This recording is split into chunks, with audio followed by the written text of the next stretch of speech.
Welcome to Cultic Cube, where we cube religiously. We make you better at cube and make your cube better. Today we have a special treat, as Matt of Cube for Two and I are collaborating on a two-part video series about silver border cards. Matt is an expert on Uncube, as he actively curates an environment that is sculpted around this class of card, and he will give you the lowdown on creating one of these magic through the looking glass experiences. In my video, I will consider which silver border cards are suitable for inclusion in more traditional black border cubes. I argue first that there are uncards that can slot comfortably into black border environments, and that are potentially quite valuable additions.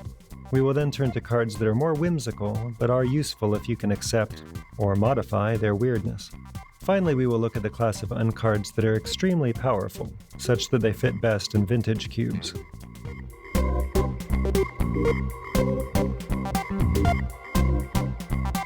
I'm an old codger who largely fails to be charmed by unsets.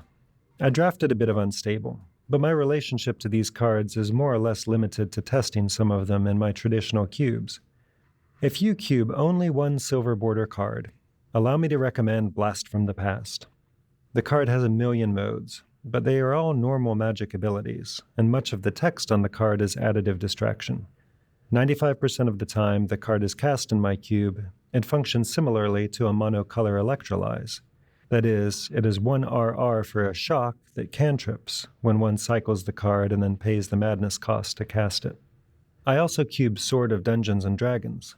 It follows the Sword of This and That model, but its protections are much less annoying than its forebears are, though these are admittedly harder to remember. The bonus that one gets when one connects is extremely powerful, but not broken. The critical hit rider is cute and seems fine, though my group has decided to dispense with the die-rolling business. If you are in the market for another City of Brass, allow me to bring to your attention City of Ass. Honestly, the card offends my sensibilities and I refuse to run it. But if you have a large enough cube that wants rainbow fixing beyond options such as Mana Confluence and Prismatic Vista, then here's the card for you. A few other quick hits in this category include Crowstorm, which arguably is an upgrade to Empty the Warrens for cubes that support Storm. Eager Beaver allows one to push Kiki Twin combo into green. Earl of Squirrel I actually ran for a time in my modern cube. Its stats are just too far below rate, even at that power level, unfortunately. But I like the design of the card. Finally, Super Duper Death Ray is a neat idea. It has two big drawbacks, though. It needs a creature on the field to target, and the amount of damage that it does to the opponent's face is unreliable. Moving on to the set of odder uncards that still might have a home in the land of Black Border, I'd like to touch first on creatures. Knight of the Kitchen Sink, type A with protection from black borders, is a very strong card. In environments such as mine, it would function similarly to True Name Nemesis, though it would be difficult to suit up the knight with anything other than Sword of Dungeons and Dragons. Squirrel Dealer I ran briefly, though we eroded the card to do away with the writer about asking someone outside the game, such that the card was a 1-mana Gather the Squirrel Folk.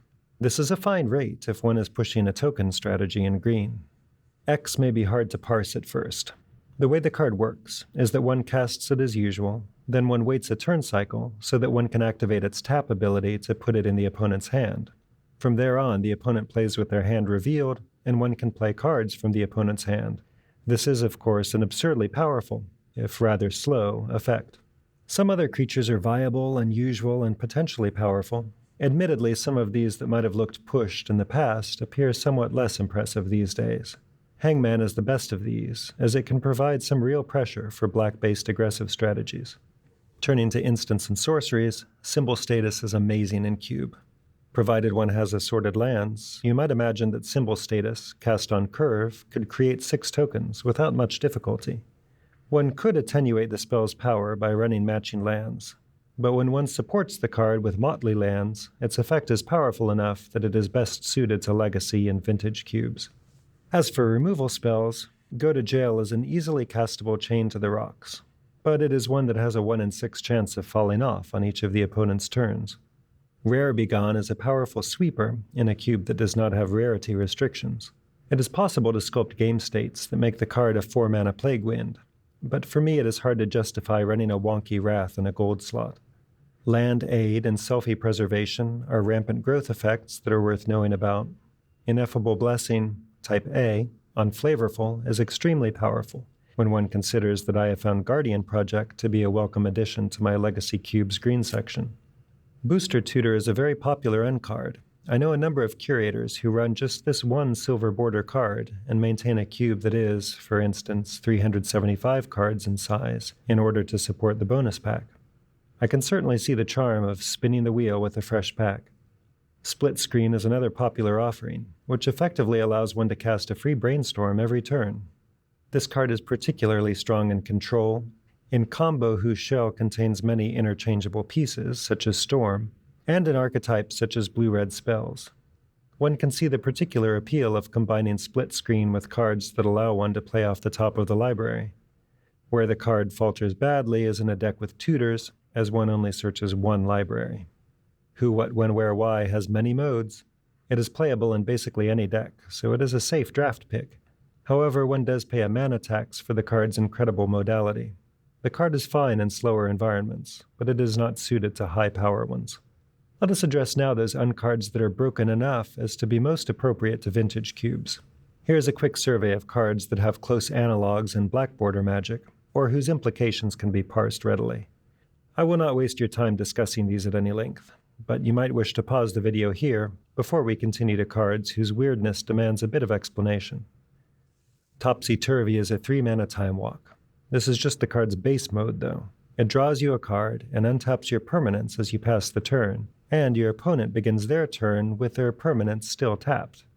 It can be recurred with bounce spells, and bouncing the card on the opponent's end step, which is the beginning of their reversed turn, will correct the temporal flow and thus end their turn. To quote my friend Sam of Turn 1 Magic, if you like reminding people of what phase you're currently in, then Topsy-Turvy is the card for you.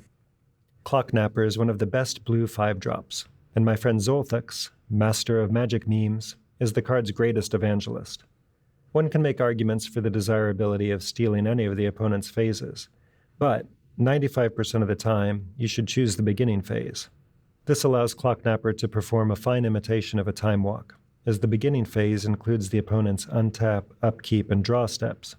In fact, given that you get your current turn, you get your beginning phase again upon stealing your opponent's, and then you will ultimately get your turn again, she is arguably more analogous to Time Stretch than Time Walk. And of course she only improves with access to flicker effects, clones, Kiki Twin combo, and so on. Magical Hacker is an absurdly powerful card. The most obvious use of this card is converting Planeswalker downticks into upticks, which permits instant ultimates, which gain massive loyalty. One can also do silly things with counters, opponents' equipment and anthems, and so on. A similar card, but one that is infinitely more fair, is More or Less, which can function as a blue combat trick, but can also interact with walkers, fiddle with spells on the stack, destroy creatures with 1 toughness, and so on. Once More with Feeling has a steep color requirement that can be off-putting. Nevertheless, this is a white upheaval. If one can float some mana and then cast this, then one is probably winning the game. Unlike Upheaval, though, this card prefers aggressive shells. A white weenie deck does not necessarily need to float mana into this card in order to make it good, as it puts the opponent at a dangerous life total. Plus, one's deck should be well suited to applying pressure more quickly than most. In short, this card might be more aptly compared to Armageddon than to Upheaval. At top left, I've linked Cube for Two's excellent primer on creating an uncube from start to finish. Check out his other fine offerings while you're over there. The Cube community needs more high-level Cube content, the likes of which Matt provides. And do see what else is of interest on my channel here. Let's keep hanging out and chatting Cube.